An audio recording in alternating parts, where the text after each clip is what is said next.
very first episode of On the Front Row. This is where we sit down with people shaping fashion, beauty, and luxury to hear their stories, insight, and hot takes. I'm very thrilled today to be joined by Grace Gao, the head of business development at Sephora Collection. Grace has built a global career across Shanghai, New York, Hong Kong, and Paris, where she's worked with some industry's most iconic brands. And today we're going to talk about her journey, particularly just focusing on the meat of what she does, how data and technology are transforming brand growth, and of course, get some perspective from her on what's trending and what's not. Grace, welcome, and thank you for kicking off our very first episode. Thank you, Fola, for having me. It's a true pleasure to be here today. Yeah.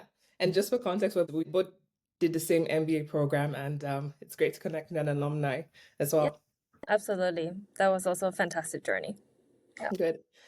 So first thing first, I did a bit of stalking on your LinkedIn profile, and I just love your LinkedIn bio. You describe yourself as a commercial leader leveraging technology to build future-proof brands. That's such like a powerful, simple line. But if you have to explain to your friend, the girl next door who doesn't know anything about the industry, what would you say about what you do? How would you describe what you do on a day-to-day basis? Yes, for sure. That's a great opening question because it really sums up my career trajectory and where I'm focused right now at this moment. So to start with, I've joined the fashion and beauty industry about 10 years ago.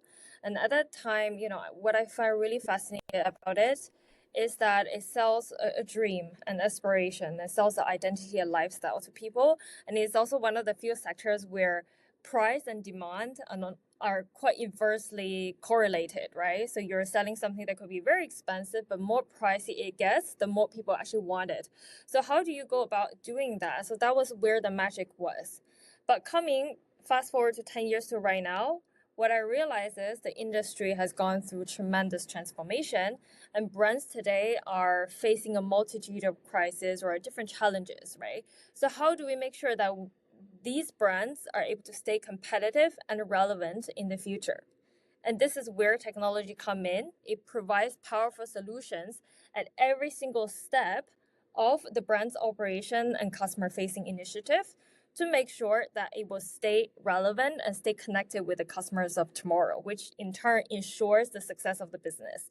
So if I were to sum up what is my role and what is the role I'm intending to play at today's broader market environment, is that I want to utilize technology in the right way to help brands succeed in every aspect of their existence. Oh, amazing.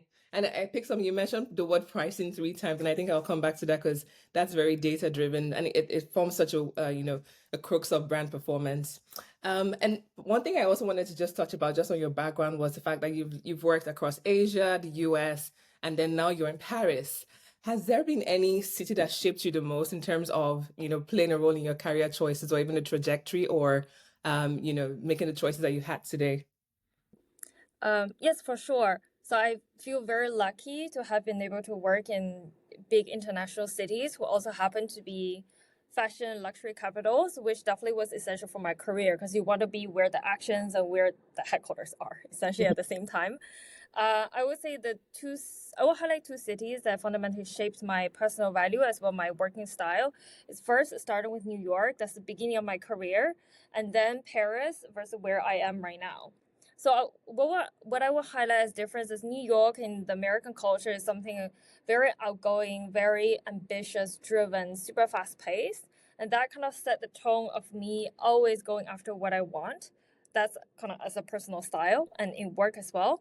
And then when I moved to France, I realized I have to adapt my style of communication in many different ways because the French culture values subtlety, values taking the time to get to know people, relationship building, and having the patience to plant a seed today and wait for it to blossom in 3 years. Yeah. So this kind of planted something in me that's more kind of diplomatic, more sophisticated, and I feel very lucky to be able to merge these 2 cultures and have them influence me to who I become today, which is a more balanced version, personally and professionally. Yeah, that's so interesting. I would have thought that, because I know, I mean, if you're working in the US, particularly in New York, you would be a lot more direct and just factual to the point. And I also think French people also not being stereotypical, but I think French people also just have that directness. But one thing I could relate, because I lived in Paris for 3 years, is just that planting seed. Don't expect you to drop an idea today and like, it's implemented to know, like you have to build a relationship and like sow the seed and do like the groundwork in getting your ideas heard. But that's quite an interesting one. And one thing I also just want to check in again on your background. So fashion on one hand, you were a merchandiser, you had experience in fashion, and then now you're in beauty. What's the difference between both, and which one is more fun to be in? Um, I would say it has been really fun in either side of the river, either subcategory. To be honest, when I transitioned from fashion to beauty, I talked to enough people to know what I was facing. So from career perspective, fashion will be more focusing on building the brand, displaying the heritage, versus beauty is highly commercialized, or is much more commercialized in that sense. You look at a lot more data. Yeah. You look at new channels of distribution like TikTok, digital, all of those things that actually got implemented in beauty first before it slowly kind of integrated into the fashion world. So for me, what I found to be quite stimulating about beauty is it's very trend driven, so you got to react very fast to the consumer's demand and also to the new emerging platforms where you can sell. But I do at certain points miss a bit about the subtlety, the sophistication of the fashion world, where it's less about crunching the data and reacting on the allocation side. It's about, okay, we have this limited edition of specific pieces that's meant to impact the culture in a certain way. Where do we want to kind of plant the ideas? Where do we want to make sure it have an impact? And So that's a, overall, yeah. it's two worlds of being more creative driven and being more data driven. If I made you pick one, gun to your head, fashion or beauty. Well, I am a very, though I love the world, I love the product, I am a very data driven person. So beauty, yes, if I I were know to pick one. it. Cool. And I mean, I think it's interesting because I think fashion also just is very layered because you have like different spectrums. So you have like the core luxury, which kind of plays a different game in terms of the speed versus fast fashion, which is also just a different market. But beauty overall is very, like you mentioned, very trend driven. There's one moment we're talking about clean beauty, next moment we're jumping on beef tallow. And so like there's just a lot to, yeah, there's a lot to get your head around, but that's quite interesting. And so now coming to like what you really do and like just get into the meat of like your career and like your day to day. Um, you work with data a lot, and like I know your specialty is sort of like in data analytics and trend analytics, and which kind of flows into information and pricing, like you mentioned. But when people hear about data analytics, there's kind of like an allergic reaction for people that are not like very, very, numbers driven, and they think spreadsheets and numbers, and but then can you just give us some like the human side of what you do, and how you literally use data to shape business decisions, and move brands forward? For sure. Uh, to be transparent, based on what I've seen in the beauty and luxury industry right now, when it comes to data analytics, the majority of it still exists in spreadsheets. Um, these are the existing best practices, although we're starting to slowly migrating into online softwares like intelligent business intelligence dashboards like Power BI and Tableau, etc. Mhm. But I would say about utilizing data properly is less so about the tool or where it exists, the data. It's about your particular perspective, and in being able to find out how to use the data to uncover insights that other people wouldn't be able to see immediately.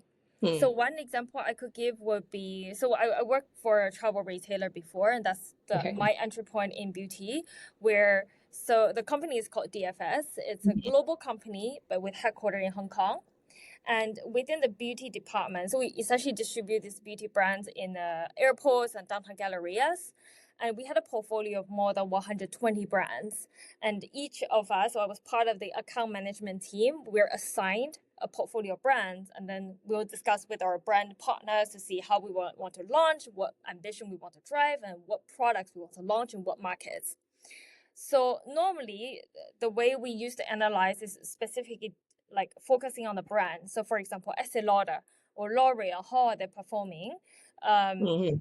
But the way I contributed in adding value with data is instead of looking by brand, I consolidated all the data from all the brands and I assign a category or a label to each brand based on the latest trends. Like for example, as you mentioned, clean beauty was very much on trend at that point, or prestige skincare, or green beauty, or colorful makeup.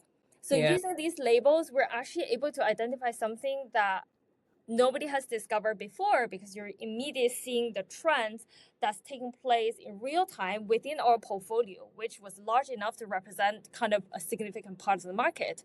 Mm-hmm. So that's the lesson that here I want to emphasize is really less about, okay, we look at the spreadsheets or looking at the dashboards or looking at what.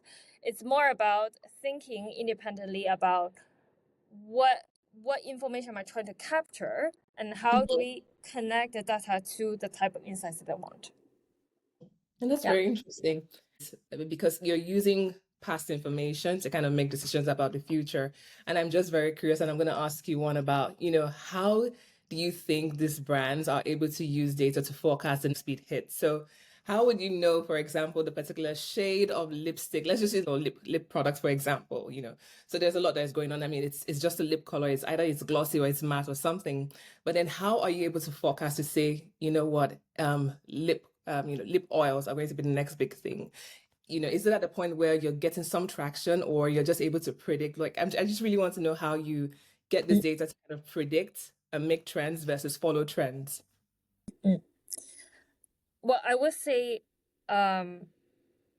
within the ecosystem of beauty players, and let's just take beauty as an example, they will always be the trend leaders, in Yeah. which point their particular argument about building a project or a product centered around their story. And every single year you see different trends popping or trend leaders popping up. And that in itself is something that's hard to predict, or there's no science really behind Yeah. it.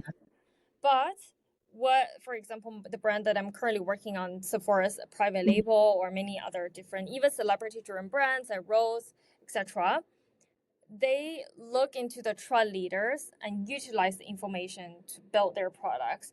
So Mm. essentially, the key point here is very few things exist in true originality. We'll more or less watch the market, or watch the adjacent categories, or watching what the culture phenomenon has showed Mm. us to Yeah. predict what the customers will like. And I think that captures the beauty of the industry, is really kind of blossoming out of different pieces of cultural experiences in our world. Mm. You mentioned trend leaders, and I want to just dig into that a bit more. Are these more like clusters of individuals or regions that you look to that are typically ahead, or who are these trend leaders? Yes, trend leaders, it could be important culture figures, it could be celebrities, influencers. And we definitely see, with the popularity of social media, there's a new class of people who are able to influence our opinions based on a combination of factors. So the unpredictability factor is really there, but at the same time, the key to winning, after winning the race, will be able to capture it once you see a Yeah. certain phenomenon take shape. How do you use that information to inform your own product development, to make sure that it stays both on brand, consistent with your own brand, and appeal to the customers who has been influenced by this other, pieces. Mm-hmm. Yeah, Yeah. and I think it kind of makes sense. And even looking at it geographically in the past few years, in terms of beauty, you had US as a mainstay with the pop culture, and then at some point you had K-pop as well, influence and come over into mainstream beauty as well. And you just have a few spikes from other regions, but it's always just the key players that are there. One thing that Exactly. you also, yeah, one thing that you Mm. also mentioned was at the point on there's no real true originality again, like but then I still want to challenge that to see like what would it look like in terms of product innovation. And we also talk about product innovation on the other hand as a key trend. Like, what is the balance between that, is saying yes, this is what the trend looks like, but at the same time we can also still innovate in this area and push it to become mainstream? Or is it just, is it like a 60-40, or what's the balance? I see. That's a very interesting question, and that's actually, getting me to think Yeah. about where you can truly stand out and drive with originality in the beauty world. But an example I will give, I mean, I can take Rode, Yeah, Hailey Bieber's sure. brand as an example. It just launched at Sephora. It's become super successful. I'm not that trying to promote the brand, but it has Go become a ahead. culture phenomenon.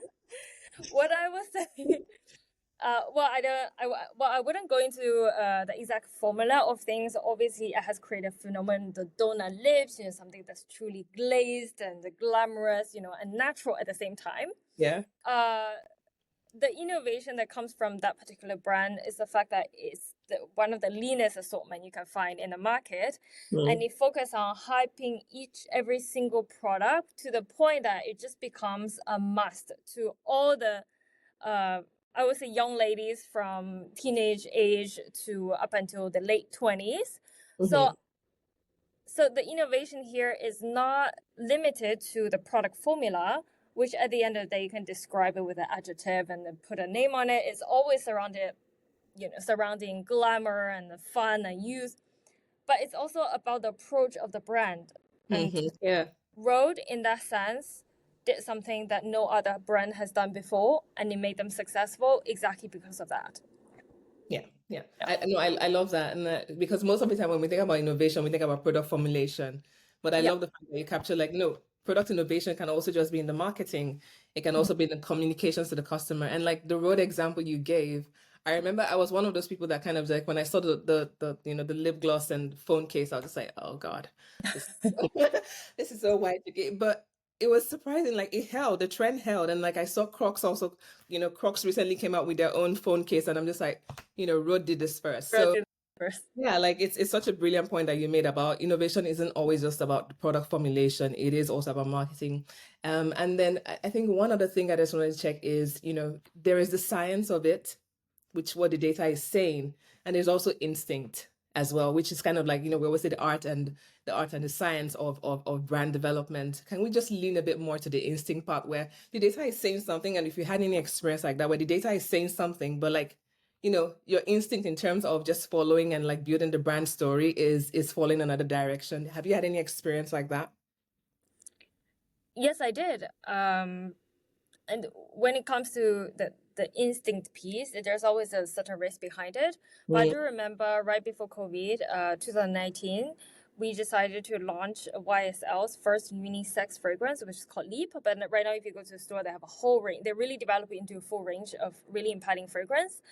So at that time, unisex fragrance was at the very beginning of it. I think we've probably seen Calvin Klein have like one or two yeah. SKUs, but we really have no data. There's no McKinsey reports saying unisex is growing like 40% year on year, those kind of data. And at the time, we were collaborating with L'Oreal in launching that first in the North America. And based on our other performance of the other fragrance, we give, for example, 100 pieces, just as an example, as an ambition. But the vendor or L'Oreal gave us 8 times of that. And then they were intending on buying into the stock to support that big launch. Mhm. But on our side, as a retailer, we also know that if it fails, we are stuck with the stocks. So I did make a decision to bet on Leap with L'Oreal, and it turned out to be a big success. And if I were to think back, obviously it will make sense because at that time, unisex apparel, so in fashion, the trend already peaked. Yeah. And people were really welcoming that kind of androgynous looks. And from my perspective, was just simply the trend will transfer over to beauty. So that was my argument at the time. But you never truly know if it's going to work. That's why even in the kind of the more traditional like beauty and fashion space, those who dare to take risks, who to do things different ways, will always emerge as a winner. Mm. That's a good example. Thanks for sharing that. But I want to get some insider gist now. And for you as someone who works in the industry, what is your favorite category, within beauty? So fragrances versus skincare versus makeup. Which is your favorite category to manage? It's definitely well to manage. I would say skincare. Oh, Skincare reflects most directly the lifestyle and the spending power, and certain economic trends within women. Yeah. well, interesting. And what would be The your second one? Yeah, and like I can just quickly circle back to the example about prestige skincare.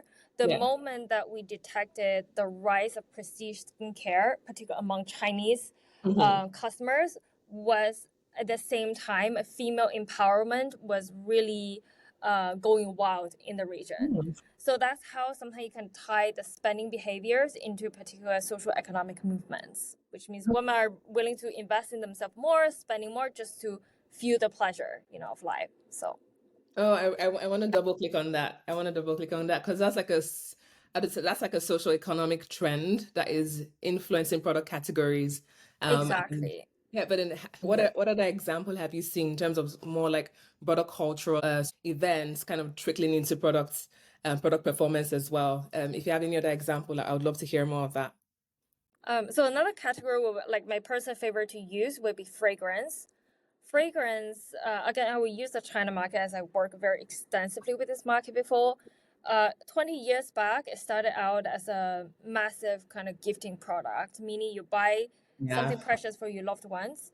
And then it evolved into more of a self love gesture, meaning that, okay, if I buy, say, Guerlain or Armani fragrance, I'm rewarding myself because it makes me feel part of that community.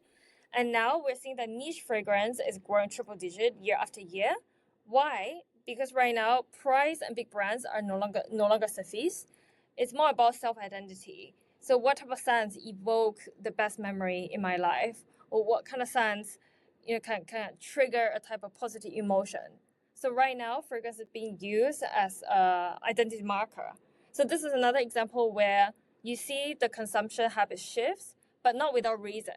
It's not just simple. People wake up saying, "Okay, I prefer something else now." It's about their social, kind of social preferences and their mentalities as well. Yeah. Yeah. I mean, and you know the funny thing, I mean, for someone like you who works in the industry and you're so in tune to data, like it's funny how there's so many things that you can just observe and like, oh, that's actually the underlying driver behind this performance. Like I know, like when you explained it, I was like, oh yeah, I get it. Like a few years ago, I would buy perfumes for people as gifts. Right now, I find it a bit too personal to buy Yeah. people perfumes as gifts. So like I didn't realize it until you said it, but when you mentioned it, I was like, oh, that is so true. And it's also just interesting to see how that shapes things. But just putting a bit of the money question, which is the most profitable category within the beauty segment? I suspect I used to think it was fragrance, but correct me if I'm wrong. Uh, it is indeed fragrance. It's Oh the yeah. most profitable. Great. Oh, good. I was just always just curious, and I think let me see if I can get it right. So I would say fragrance first of all is the best margins, and then when you get to prestige beauty as well, because you can play around with some ingredients. Yes, there will be some quality ingredients, but then you can get some good margins as well because of the Yeah. positioning. Yeah. Good. Yeah. The prestige skincare in particular, yes, it's Great. very profitable. Yeah. Great. I also, now that we're talking about fragrance, I also want to get your thoughts on niche fragrances. Now, this was a trend that kind of spiked with, I may be wrong, but I would think like brands like Maison Cookjean, with Baccarat Rouge was first for like just launching the name niche fragrance that kind of justified the price points where we're having an average price point of almost $250 to $300 to $400 for fragrances, which is almost like 60% higher than the average retail prices. And then Byredo also came out as well with kind of like, Yeah. niche fragrances, which I do love Byredo. And I really think Great. when you say niche fragrances, those guys do like really good formulations. But now the word niche, everybody's coming up with their own niche. Niche. But like, how niche is niche anymore? And I want to get your thoughts on that in terms of is there really is it going mainstream and the hype is gonna die very soon, or would we see more invention in terms of the fragrance segment? Uh, that's a really great observation, and that's actually a debate many niche brands, like for example, Byredo. I Mhm. spoke to their chief marketing officer last year, actually, about how in this brand you want to grow it and expand its influence worldwide. Of course, by doing that, you need to expand the channels, open new stores, but at the same time, keep it exclusive and interesting enough so it doesn't become mainstream. Hmm. I would say there are two parts of this equation. The first one is always do expand in a very conscious way. So do not open stores, do not expand new touch points without thinking about what does it add to the customers and if it's really needed. And also from a business perspective, really through the numbers, Hmm. detect if the demand is really there and if it has met a supply demand sort of balance and really Mm-hmm. withdraw before that point is reached. Mm-hmm. So that's one thing.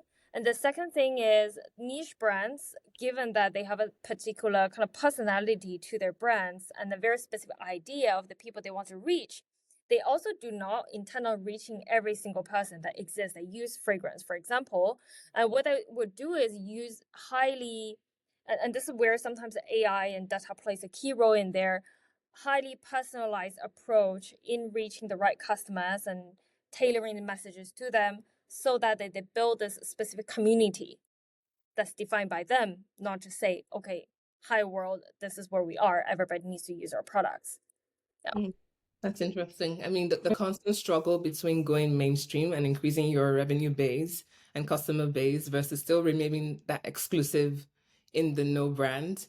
I think it's something that every brand manager always has to navigate. But what I also see, even as we see in the luxury industry, is at some point, where the shareholders always call and there's always just that toggle between, profitability, revenue growth versus, maintaining the brand strength. Have you also seen this play out as well, where you felt a brand grew too fast, and maybe you have some examples with names or you don't have, but have you seen a brand grow too fast and in the long term they lose their value? Have you seen this play out before?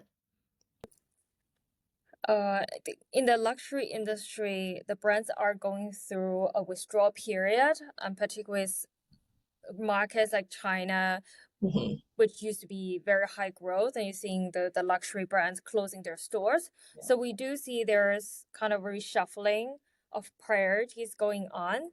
Yeah, and I think within the beauty space, the same type of phenomenon existed as well. Like when I was in travel retail, we actually saw Chanel deliberately reducing their travel retail footprint to establish a more premium, a less accessible type of image. That really depends brand by brand on what's their priority and strategy. And I think different brands stand on in terms of exclusivity and accessibility at Mm-hmm. different points of the spectrum. So it really depends on what kind of the leaders of the brand are thinking in terms of long Thinking, term. yeah. Yeah. And pivoting to that, you mentioned, so going back to where you started about pricing plays such an important position in terms of when we even say positioning, well, almost always pointing at pricing. How are you able to use data to just decide, especially when you're launching a new product? Talk me through how you decide the right price to launch at. The right price, in a very kind of consulting way of thinking about it, depending on three factors. The first one is obviously you have the cost and then you add a margin to it. And this is actually how we define the price as part of the consideration. Second, we benchmark into the competitors, the similar products in the market, and we want to make sure that we are around the same price. And depending on the categories, if it's for like accessories or for makeup, where we want it to be easy to pick up and more competitive, we'll price it lower. But for certain skincare, if you want to position more premiumly, we'll put it higher, but not significantly. And the third way of pricing the product is actually looking into the internal, like our own portfolio's historical evolution to make sure that we don't jump too much from one year to another, because this will kind of balances out the inflation part of the ingredients, which will sometimes, bump up the price by 10%, but then we need to intentionally scale it back to make sure that customer doesn't feel the blow. I'm gonna ask you a provocative question. So in the industry, particularly in skincare, prestige skincare, there are some brands that people say, these guys are just putting the pricing because they put so much in brand investment. The product formulation isn't worth that price.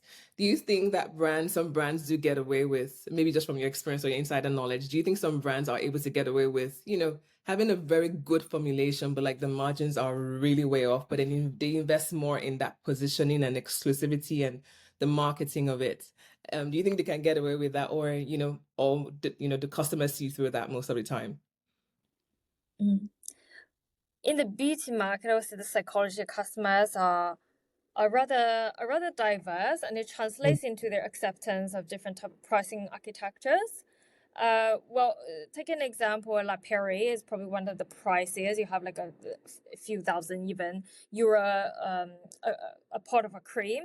But how do people justify that? Of course, we know there's a part that's marketing in there, and the ingredients, well, it's precious. It will not be worth a few thousands euro, but um, the the exclusivity of the product and the particular patents and the scientific methods behind making it can justify the price.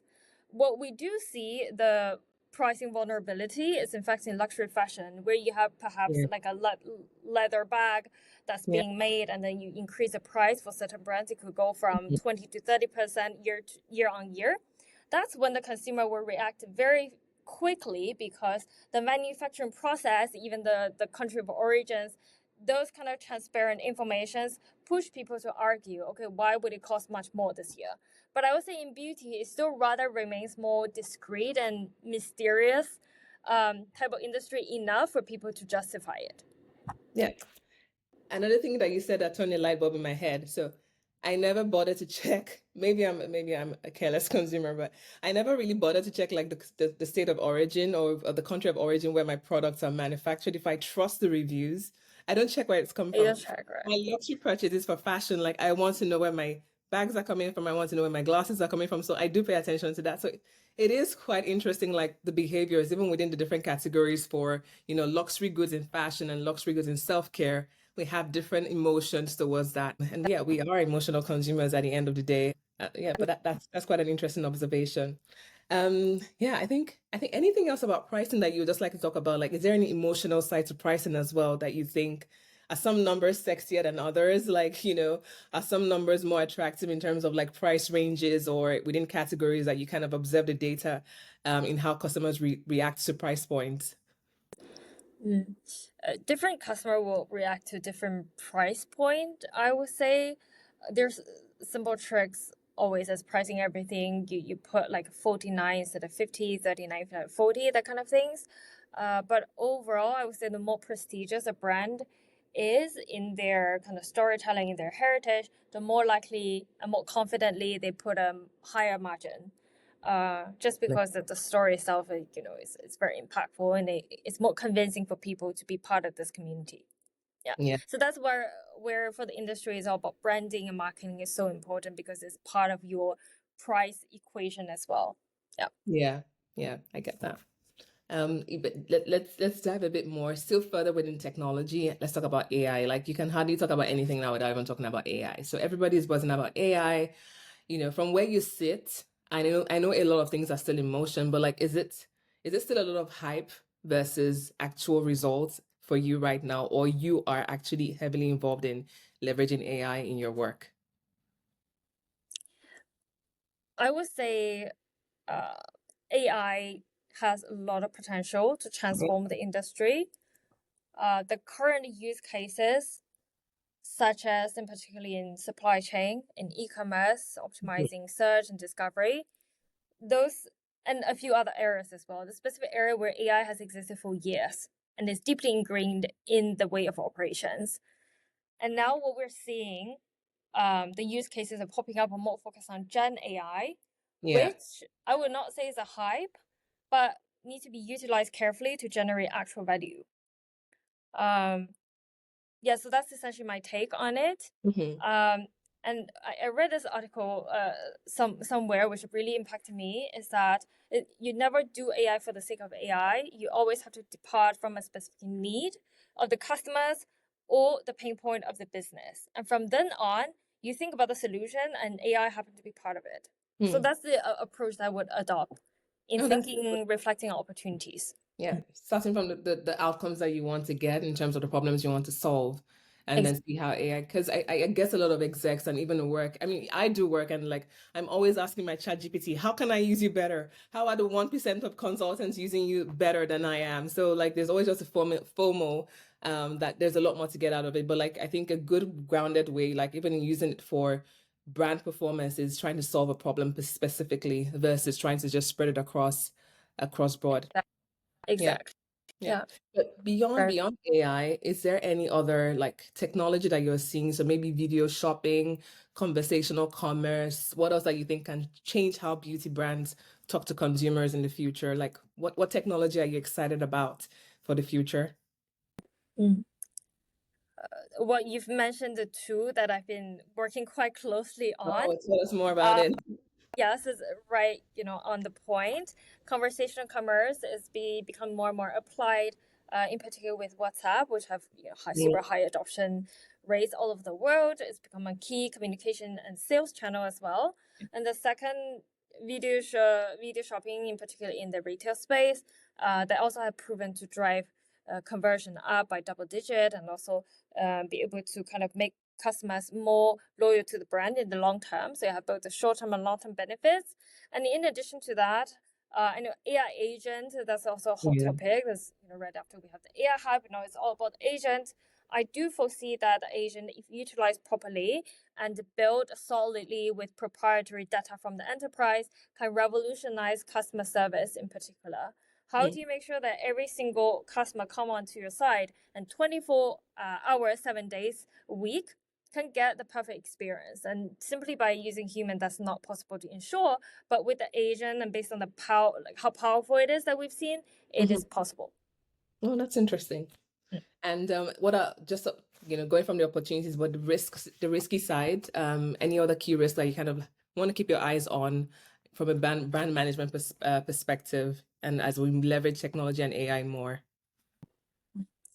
The first question would be, how do we stay authentic to our brand and not let a smart or intelligent tool to dilute the brand experience itself? So you really want to, even though you leverage technology, you want it to be as human as possible and maybe go beyond that.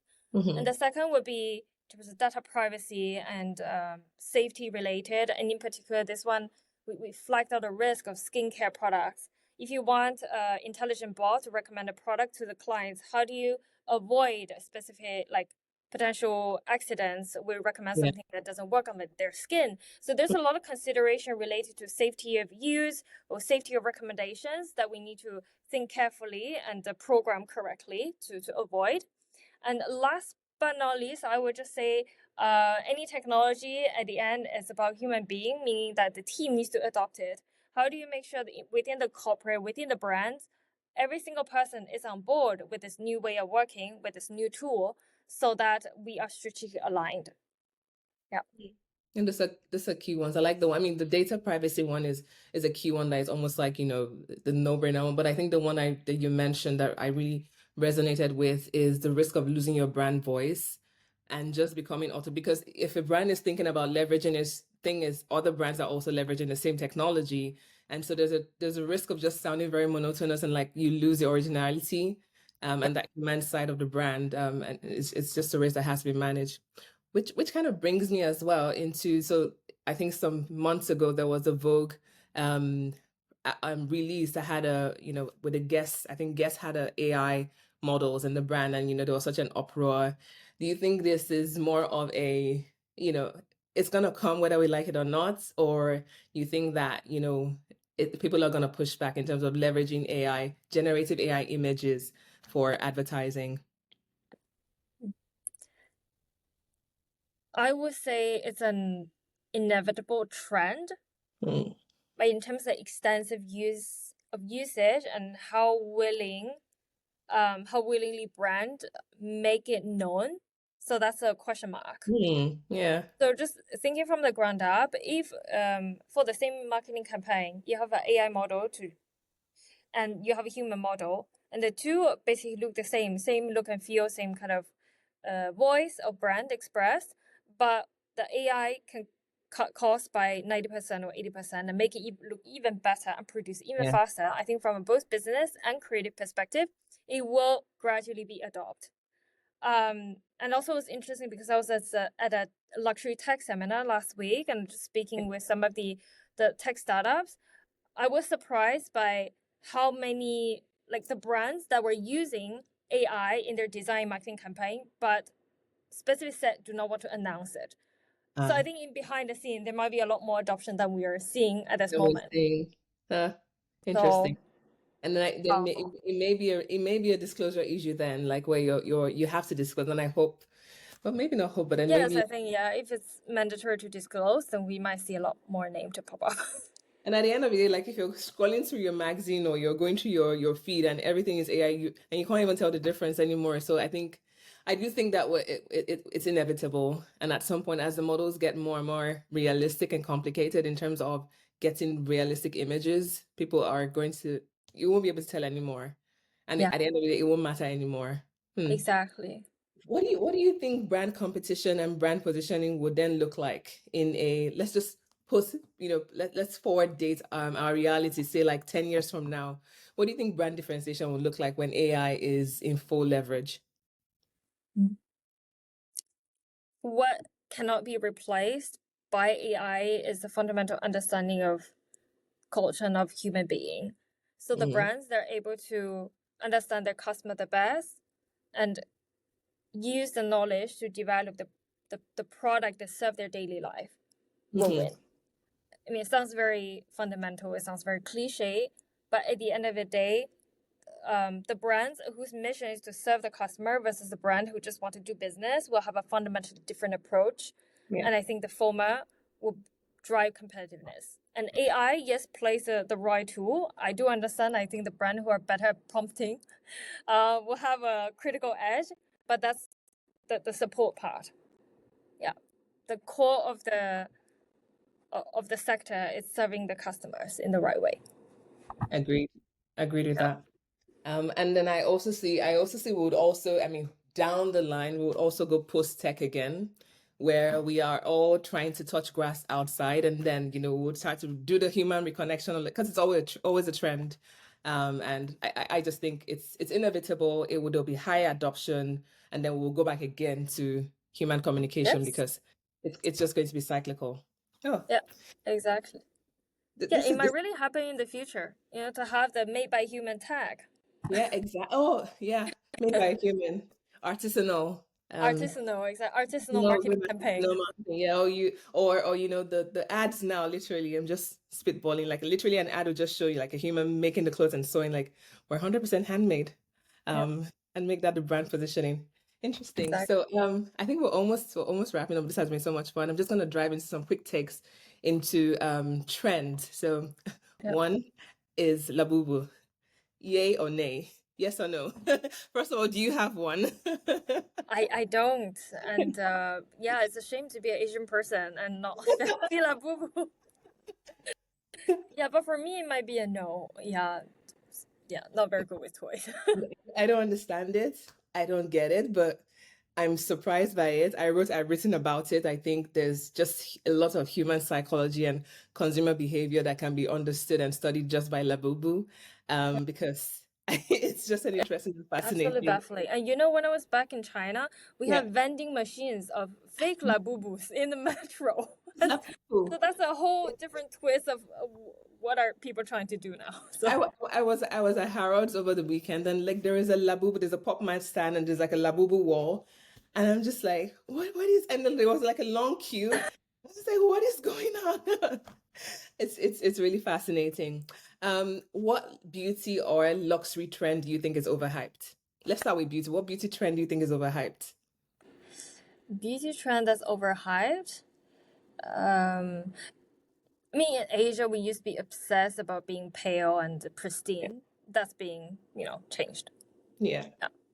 And then luxury, what luxury trend did you quiet luxury versus loud luxury? Which one do you think was overhyped, or which did you think was like very legit?